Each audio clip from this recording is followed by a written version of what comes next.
tell you that there will be two big bads this season. One will be a speedster and one will be a metahuman, and they're both going to be really formidable for the Flash. Yeah, we decided this year to just go as big as possible. Yeah. Flashpoint obviously is pretty big. You know, when you tune in that night on October 4th, you're gonna see exactly what has changed in Barry's life, you know, and what all those effects are. So it's gonna be a lot of fun to see. You know, Barry's living with his parents, and Joe is different, and Iris is a little different, like, you know, and then you're gonna see how that affects the rest of the season. Could you talk about the decision to do Flashpoint? And it's not as simple as just deciding to do it on your show, but it's going to affect 2, potentially 3 other series. So is this a larger discussion than just the Flash Writers Room?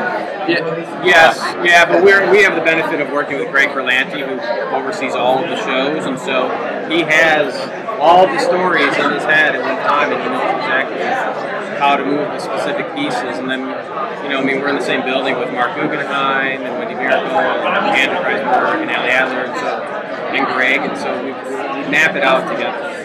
And they were excited to go this direction too, or? Yeah, definitely. Yeah, I mean, it's anytime you can sort of inject a story with that kind of momentum, I mean, it really carries you a long way. So. Is it pressuring being the show that is kind of, you know, affecting all the other shows out, all including Supergirl coming to CW, where it's kind of like, hey, it's kind of fun. We get to say the things around here. Yeah, no, it's fun.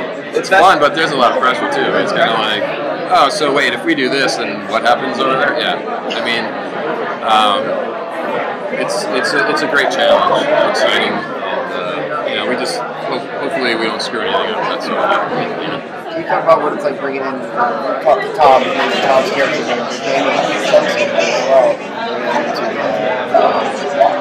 Tom Felton. I mean, look, I don't know how many Harry Potter jokes did we make like last year. Kind of like, I mean, the fact that we get to work with one of these guys, with Tom, is amazing. Yeah, but he's a direct result of Flashpoint. So, you know, the last 2 seasons you go into Barry's lab, it's Barry, right? And now it'd be nice to sort of mix it up and give him his own sort of adversary in the CSI world, and he doesn't really like Barry so much. Yeah, we felt like he just wasn't getting enough conflict being the Flash. We had to bring him to his office as well. Yeah. Anything you can tease about the 4-show crossover in December? It's going to be very awesome.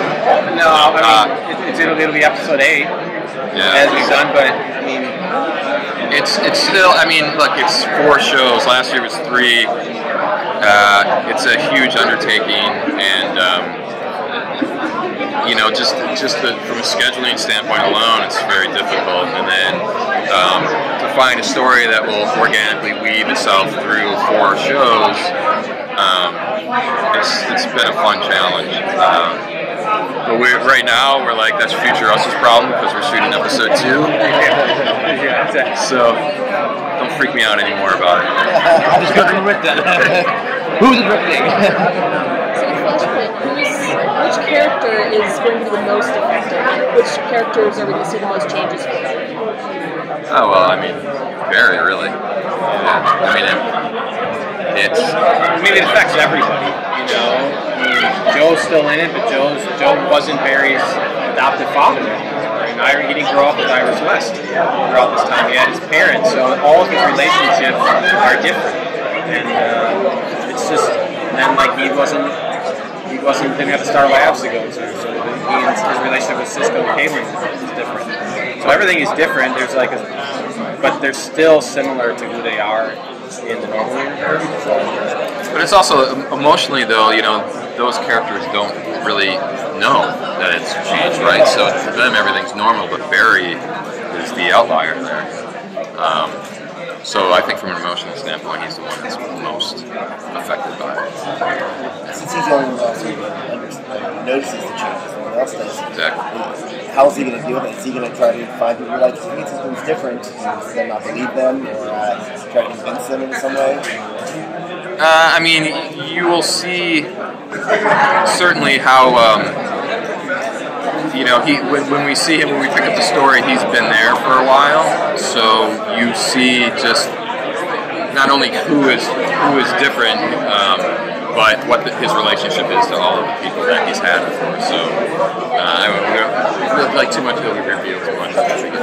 So Barry has always kind of taken on an emotional kind of overload, basically. Yeah. At each season so far, I mean, this is huge. So, what I mean, is the breaking point in this third Flashpoint, because he has the past and the present and the future, basically. Right. I mean, it's certainly a weight that he carries around. You know, I think the storytelling fun is really to see how long he can sustain that. You know? So, I mean, it's certainly a season-long effect that it has on him. Yeah, we just like to put as much weight on Grant Gustin as we can, and he always delivers. So, you know, we just. I mean, that in the finale last year, the amount of emotion that he was.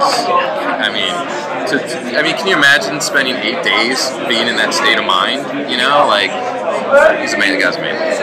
Can you guys tease anything for West Allen fans out there who are wondering how Flashpoint will affect the relationship, you know, now and moving forward? Yeah, well, I mean, it's. I think this season you're going to see a lot of Barry and Iris. A lot of them together. So it's great.